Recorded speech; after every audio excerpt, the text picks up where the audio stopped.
Les armes de notre guerre ne sont pas charnelles, mais puissantes. 2 Corinthiens 10:4.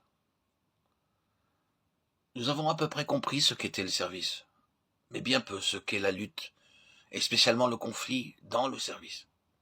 La guerre que nous avons expérimentée jusqu'à maintenant consiste le plus souvent à résister dans nos tentations et à remporter la victoire sur le péché. Mais avec les lumières qui nous sont maintenant données, cette question de victoire personnelle doit être une question réglée par tous ceux qui sont au service de Dieu. Mettez s'il vous plaît de côté tout ce qui ne vous est pas clair et remettez-le au Saint-Esprit pour qu'il vous le rappelle plus tard. Avant de commencer, je me souviens d'une phrase du pasteur Stockmeyer qui me revint que lorsque j'étais très près de la mort. Le Saint-Esprit me donna le pouvoir de la saisir, et cette parole me sauva la vie. Il est naturel que vous désiriez tout comprendre, mais il vaut mieux que vous ne saisissiez pas tout par votre intelligence et que vous laissiez le Seigneur y placer ce dont il pourra se servir plus tard. Ces choses, ces pensées vous reviendront quand vous en aurez besoin si vous ne les chassez pas en les discutant et en les disséquant. La semence de la vérité doit être déposée dans l'intelligence et y rester en repos tranquillement jusqu'à ce qu'elle y prenne vie et nous soit appliquée par l'Esprit de Dieu. Cette guerre n'est pas une guerre terrestre. Ce n'est pas non plus entièrement une lutte contre les tentations. Une guerre qui consiste à vaincre un certain péché. C'est le combat de celui qui est uni au Seigneur ressuscité, revêtu des vêtements lumineux de l'armure entière de Dieu.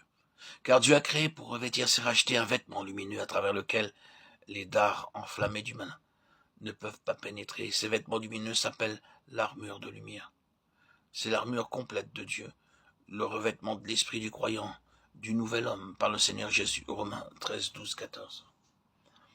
Ceci, dis-je, est la guerre de l'esprit dans le domaine spirituel.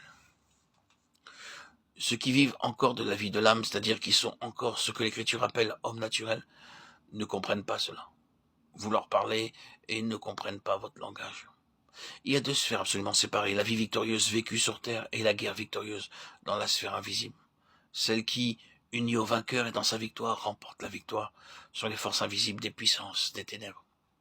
L'Esprit de Dieu est à l'œuvre dans l'Église pour amener le corps de Christ, je veux dire expérimentalement, bien sûr, car il est déjà de fait dans la sphère céleste, la sphère que Paul connaissait et où il vivait. Nous avons si peu réalisé ceci que nous y sommes comme des étrangers, ne connaissant ni bornes, ni frontières, et par conséquent ignorant le chemin. Nous avons déjà parlé de la description faite par Paul de cette guerre. Car notre lutte n'est pas contre la chair et le sang. Il n'est donc ici pas question de victoire sur le péché. Je répète que cette question de victoire sur le péché doit être une chose absolument réglée pour chaque croyant, par une compréhension intelligente de notre mort avec Christ au calvaire.